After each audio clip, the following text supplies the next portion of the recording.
Hi guys, for today's video, we're going to show you how to change the scale here in nautical miles into ratio. Now it shows the nautical miles here. So in order to show the ratio, see, this is nautical miles here. You will return this into ratio. This happens when you switch on the radar overlay.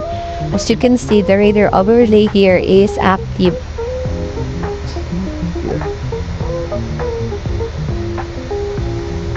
Yes, the radar overlay here is active.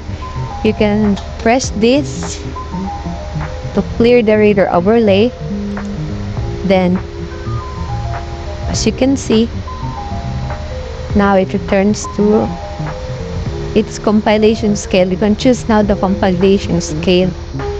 Or the other way, you can go here in the navigational tools. Here in navigational tools for overlay, just click the arrow and go to echo.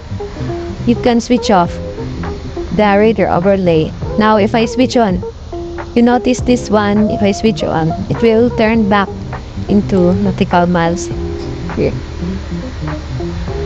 The scale window, validation scale now return to nautical miles. Now we can switch off here in the lower right, switch off this display, and now it will return back to normal. Okay, that's all. Thank you for watching. Bye bye.